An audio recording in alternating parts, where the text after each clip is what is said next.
warahmatullahi wabarakatuh. Nama saya Umyati, mahasiswi dari SDK IPN UIN Rawamangun, Prodi PGSD 4A. Di sini saya akan menyelesaikan pembelajaran terpadu dengan materi gejala alam di Indonesia dengan negara tetangga, khususnya pelajaran IPS kelas 6.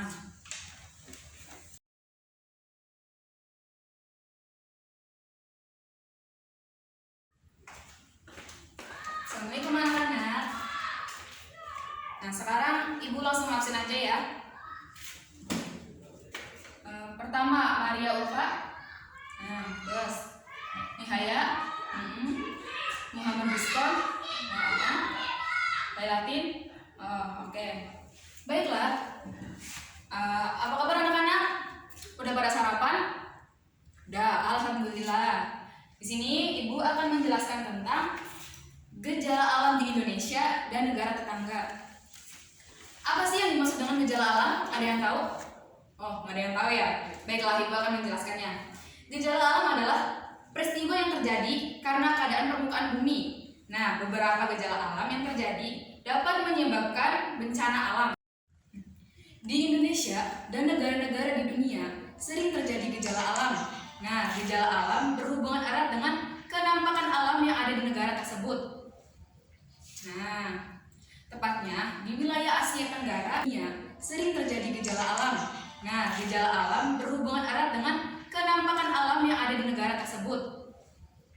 Nah, gejala alam yang sering terjadi di Indonesia dan negara-negara tetangga yaitu gunung meletus, banjir, dan tanah longsor dan lain-lainnya, masih banyak lagi ya. Nah, yang pertama itu gunung meletus. Ada yang tahu gunung meletus? Nggak tahu?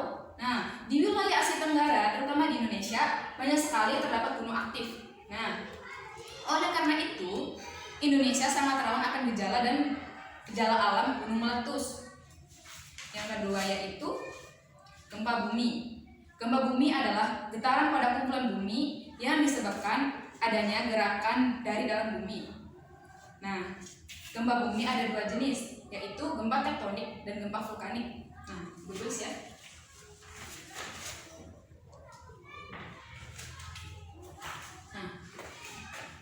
Gempa bumi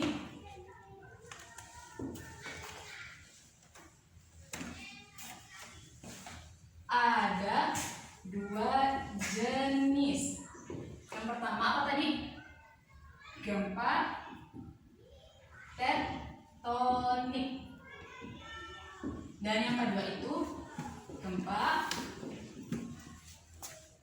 vulkanik. Ada yang tahu gempa tektonik itu apa? Nah, gempa tektonik itu adalah gempa bumi yang diakibatkan adanya pergeseran lempengan bumi. Nah, sedangkan gempa vulkanik itu gempa yang diakibatkan karena aktivitas gunung berapi. Yang ketiga itu tsunami. Nah, tsunami berarti gelombang atau ombak besar. Tsunami itu disebabkan karena gempa bumi di dasar laut. Nah, yang keempat itu banjir. Ada yang tahu banjir? Banjir, masa nggak tahu? Nah, salah satu kenampakan alam di Asia Tenggara yaitu aliran sungai-sungai besar. Setiap musim penghujan, beberapa daerah di Indonesia pasti dilanda banjir. Nah kan, salah satu daerah yang sering dilanda banjir adalah Provinsi DKI Jakarta. Kalian pasti pernah dengar berita kan, yang sering terjadi banjir pasti di DKI Jakarta, ya kan? Tuh. Yang kelima itu kebakaran hutan. Nah, faktor alam yang menyebabkan kebakaran hutan adalah cuaca yang panas. Nah, jika cuacanya panas terus, kemungkinan kan daun-daun ikut kering. Nah, itu bisa mengakibatkan cepatnya kebakar gitu, ya kan? Terus juga apabila perilaku manusia yang menyebabkan kebakaran hutan itu yang sengaja membakar hutan untuk membuka lahan pertanian dan lain-lain lah. Nah, tuh. Yang keenam itu tanah longsor. Tanah longsor sering terjadi pada saat musim hujan. Hujan yang lebat dapat menyebabkan kekuatan tanah di lereng pegunungan lemah. Dengan demikian, sering terjadi longsor. Tuh. Selanjutnya itu lumpur panas. Ada yang tahu lumpur panas? Nggak ada ya. Lumpur panas terjadi di daerah Porong Sidoarjo, Jawa Timur. Nah, semburan lumpur panas tersebut merupakan akibat dari pengeboran eksplorasi. Nah, yang kedelapan itu badai. Gejala alam badai dikenal juga dengan angin topan. Badai bisa terjadi di daratan maupun di lautan. Badai yang terjadi di lautan sangat berbahaya bagi para nelayan dan kapal laut. Nah, di sini juga Ibu akan melanjutkan tentang bagaimana sih cara menghadapi bencana alam. Nah, untuk cara menghadapi gunung meletus yang pertama. Nah, apabila gunung, caranya dengan menetapkan status gunung dalam kondisi waspada, siaga, dan bahaya. Apabila gunung dalam status siaga, biasanya petugas akan memerintahkan masyarakat sekitar untuk waspada. Nah, saat gunung sudah berada dalam status bahaya, petugas akan segera mengevakuasi masyarakat ke tempat yang lebih aman. Demi keselamatan sebaiknya kita mematuhi perintah petugas. Nah, yang kedua, cara menghadapi gempa bumi dan tsunami. Nah, saat terjadi gempa, jangan panik anak-anak. Nah, apabila berada dalam rumah, jangan terburu-buru untuk keluar rumah. Berlindunglah di bawah meja yang kuat. Setelah gempa bumi reda, segeralah keluar dari rumah. Carilah tempat yang terbuka seperti lapangan. Hal itu untuk mengantisipasi gempa susulan. Nah, jadi jika ada gempa tuh jangan panik ya. Perbanyak istighfar aja, ya. Tuh. Dan yang ketiga itu cara menghadapi banjir. Nah, biasanya kalau banjir itu diakibatkan kenapa sih? Pasti kan banyak yang buang sampah sembarangan ya kan. Terus ada penebangan hutan secara liar. Tuh, makanya anak-anak kalau punya sampah tuh jangan dibuang sembarangan ya. Dibuang pada tempatnya.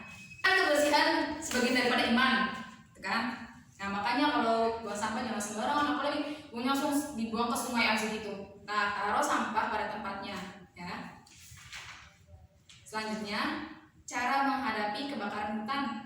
Nah, cara yang dapat dilakukan untuk menghadapi kebakaran hutan antara lain yaitu gunakan masker penutup hidung jika asapnya begitu mengganggu. Dan yang kedua itu, jika kalian sedang berada dalam kendaraan, kurangi kecepatan dan nyalakan lampu kendaraan. Nah, selanjutnya itu cara menghadapi tanah longsor. Nah, jika terjadi tanah longsor, segeralah keluar dari rumah. Jangan masuk ke rumah ya, karena itu berbahaya. Ulangi, jika terjadi tanah longsor, segeralah keluar dari rumah, karena itu berbahaya ya anak-anak. Nah, sedangkan yang kedua itu segeralah berlindung ke tempat aman, seperti lapangan atau tempat terbuka lainnya. Jadi jangan berkumpul di ruangan yang nggak terbuka itu, takut bahaya. Yang keenam itu cara menghadapi badai. Nah, jika rumah kita kuat, sebaiknya segera masuk ke dalam rumah. Akan tetapi, jika rumah kita tidak kuat, maka segeralah keluar dari rumah. Yang kedua itu, carilah tempat yang terbuka supaya terhindar dari bangunan yang roboh. Jadi misalkan ada badai itu, jangan masuk ke rumah ya, takut rumah kalian roboh atau gimana gitu. Sebaiknya cari tempat yang mempunyai lapangan yang luas, seperti lapangan kayak atau yang mempunyai halaman yang luas. Nah, yang ketiga itu, apabila berada di jalan dan sedang naik kendaraan, berhentilah di tempat terbuka. Jangan langsung digas aja, kita harus berhenti dulu, oke? Dan yang terakhir itu, jangan berhenti di bawah papan reklam dan pohon besar. Hal itu untuk menghindari kemungkinan robohnya papan reklam dan pohon tersebut. Nah, misalkan ada badai, kita itu jangan berhenti di bawah pohon besar, karena takutnya itu pohonnya nanti roboh ya kan?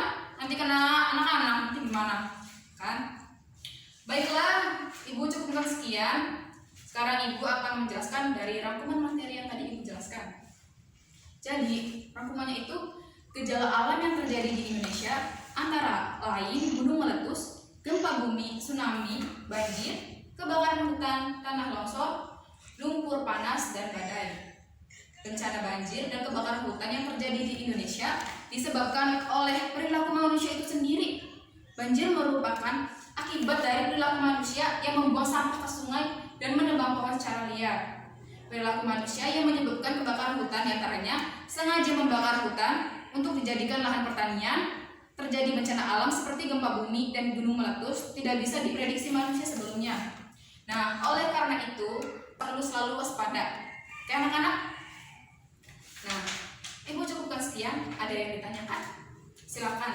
Jangan takut bertanya. Ya, ada yang bertanya? Sepertinya tidak. Sekarang Ibu cukupkan sekian. Kurang lebihnya mohon maaf. Wassalamualaikum warahmatullahi wabarakatuh. Waalaikumsalam warahmatullahi wabarakatuh. Ibu cukupkan sekian ya. depan. Misalkan materi hari ini ada yang belum jelas, boleh langsung ke kantor aja bertanya kepada ibu. Ya, sekian. Wassalamualaikum warahmatullahi wabarakatuh.